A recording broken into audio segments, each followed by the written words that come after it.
Welcome to my channel. This is JC Rock and Metal Reviews. Today I have a new album review for the new Scorpions album called Rock Believer. This is their first album in 7 years and the follow-up to Return to Forever from 2015. This is their 19th studio album, and so first I'm going to give some background on the album, then I'll go through the songs and I'll give my final thoughts and score. So after their last album, Return to Forever, the band toured for about a year. So at that time, James Kotak was fired, and Mickey D was his replacement. They toured another 3 years or so, and around 2019, the band started to kind of tease the release of the new album, and they wanted to release it in 2020, but as we all know, the pandemic happened and everything was delayed and pushed back.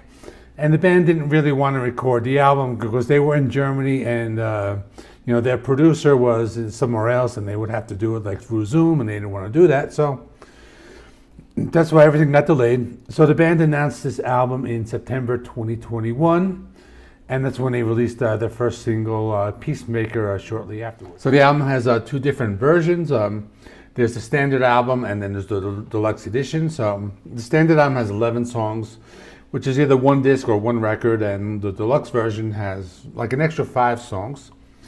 And it's 2 discs or 2 records. So for this review, I'm just going to talk about the standard edition. I'll just go through the first 11 songs on the album, but just keep in mind that there are 2 versions of the album. So the first song is called Gas in the Tank. This one's a rocker. It was written by Rudolf Schenker. It has lots of energy. It has those chugging guitars. The sound quality is very good on this song and the entire album. You do hear Klaus Mein's vocals very clearly. This is a catchy song. It reminds me of their 80s period, that Savage Amusement time. And the type of song that would work in a live setting. It does have that arena rock quality to it. Next song is called Roots in My Boots, and another hard rocker in the style of their late 80s period. So the song has some hard rock riffs and some sustained power chords. The repetitive chorus makes it a really memorable song. The song has a shredding guitar solo, and it's kind of filled with that arena rock energy. Third song is called Knock 'Em Dead. This one's a little slower than the first two. It does have a sound that captures that 80s hair metal. Has that guitar riff. It reminds me of like an 80s bands, maybe Dokken or Bon Jovi, that type of guitar riff. And I do like the sound of the bass guitar, that one that you do hear it very clearly. And this is another song. It is very catchy. It has a memorable chorus and a pretty cool song. Track 4 is called Rock Believer. So this was the second single.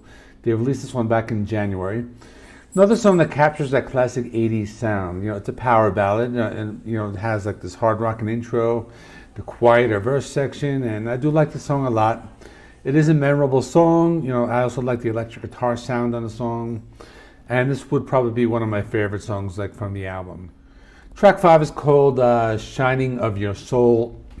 This was the 4th single released on February 18th. Now I like this one a lot. It has a sound closer to maybe their late 70s period. I really like the guitar riff in this one. It's very melodic and it's just a very catchy type of guitar riff. The song has a cool breakdown section. You do hear the bass guitar. They have some backing vocals, and it goes right into that guitar solo. And I really like the sound of the song. It has that rhythm, and in the rhythm, it's almost a slight reggae sound. I thought that was pretty cool as well. Next song is called Seventh Son. Now this is the 3rd single. Another one I like. It's a slower pace and has that thumping bass line and heavy guitar sound. It's not really a power ballad. It just has one of a slower song. Lots of guitar fills and has more of an atmospheric quality to it.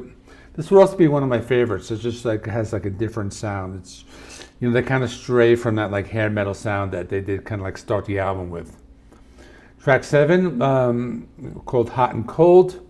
This is a fast-paced song. It's a little heavier than the previous ones. The sound is a little closer to maybe traditional heavy metal as opposed to hair metal sound from the first few songs in the album. I do like that galloping rhythmic sound of the guitars, and they add in lots of lead guitar fills. So this is a pretty cool song. Track 8, When I Lay My Bones to Rest. Another cool song. It's kind of fast-paced, and it's almost like a punk rock type of song. It just has that that attitude and that energy to it. So that was another pretty cool song. Track 9, Peacemaker. This was the first single released back in November, so it's a hard rocker. Another song that has that like heavier sound, as opposed to like those other songs. I do like the chugging guitar sound on the song, and it's a short song. It's to the point, but probably one of the better songs from the album. Track 10, Call of the Wild. Now they slow down the pace on this one a little bit. It does have kind of like a grungy tone to it, like the guitars are distorted, like the riffs are heavy, but the song has like this like early 90s kind of sound to it. I do like that. I like how they did try to do something a little different with this one. And I also like how they do have some songs with like a lot of some variety on this album. It's not all that same like arena rock sound. Track 11 is a power ballad called When You Know Where You Come From. It's the same style as their classic power ballads. This band is kind of known for that type of thing. It has the clean and distorted guitars. This one is in particular. It's like a slow building song.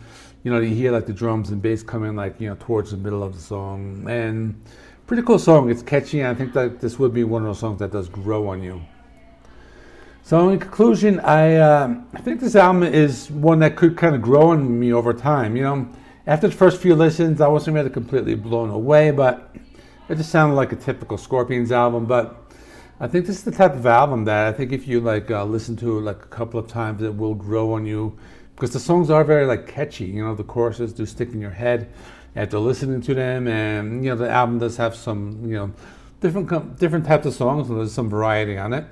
It's not just all arena rock, it's not just all that hair metal. It's just some of the songs were softer, some were heavier. It has those classic ballads, and they did kind of play around with the sound on some of the songs. So maybe not the best Scorpions album ever, but I think it is better than the previous album, Return to Forever. Maybe just as good as the one before that. But anyway, it was a good album. I will give this an 8.5 out of 10. And probably something that I will be listening to more often. So that's it. Let me know in the comments what you thought. My next few videos will be the new releases from Hammerfall, Corpse Grinder, and I was asked to do the new Tears for Fears album, which I did listen to today. It wasn't too bad. Kind of a little different type of album for me to review. Anyway, this is JC Rock and Metal Reviews. Please remember, like, comment, subscribe. Check out some of the other videos. I did a Scorpions ranking not too long ago, so I'll stick that one over there if you're interested in watching it. And that's it. So I'll see you all in the next one.